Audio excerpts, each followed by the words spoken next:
You see, it sounds mad when we go through all the things they're pushing because it's meant to sound mad. The guys at the top know this. It sounds exactly like the Soviet Union.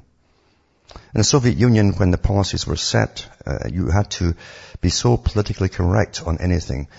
Literally, it could cost you more than just your job. And it would cost you certainly your job, but it could cost you your life as well. Even in poetry, everything had to be pro-Marx, and how Marx would have thought of this, and the proper Marxian doctrine. Every single topic under the sun had to be related back to Marx, you see. Or you could really suffer terribly. This is how the system is today with the whole greening fanatical system they're bringing in. You must be fanatical along with them, or else, you're suspicious. You might be a thinker, and you can't have thinkers, you see.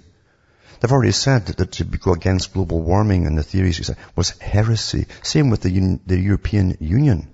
They said anyone who spoke out against the obvious benefits and sense of the European Union was a heretic. That's what it said from the top.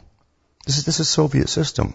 They always use the Soviet system because the bankers invented it, you see. And the bankers are running the show here now.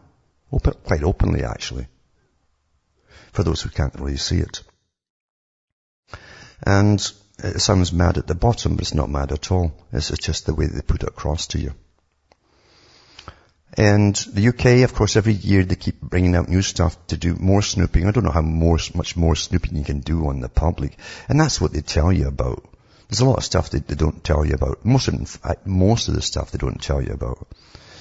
But they want to give you an idea that you're still under some kind of legal system where they legally have to do things. That's nonsense, actually. That truly is nonsense.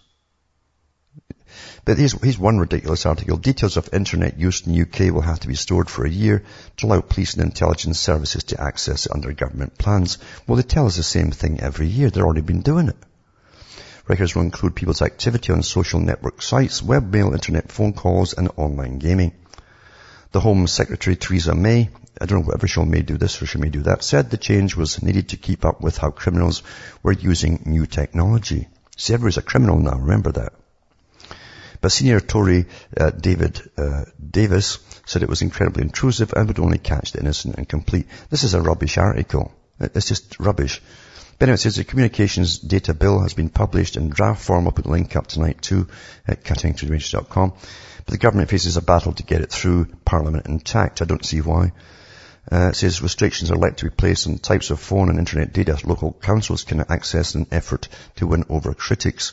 But the proposals have still been branded as snoopers charter by civil liberties campaigners. They don't need any special permission to go in and snoop on anybody at all. So it says, just like the internet, any private home can be a crime scene, but should we install hidden cameras and microphones in every bedroom in the land? I should add to that, just in case. I mean, that's really what it's like, isn't it? Under the guise of stopping terrorists. These are the same guys, and through Hollywood and so on, that always talk about the McCarthy era and laugh as though McCarthy was a nutcase or Reds under the bed. These are the same boys, these far lefters, who are awfully stinking rich, by the way, who are doing all this. And you can't laugh at them when they talk about terrorists are just everywhere. They might be in your home. You might turn into one.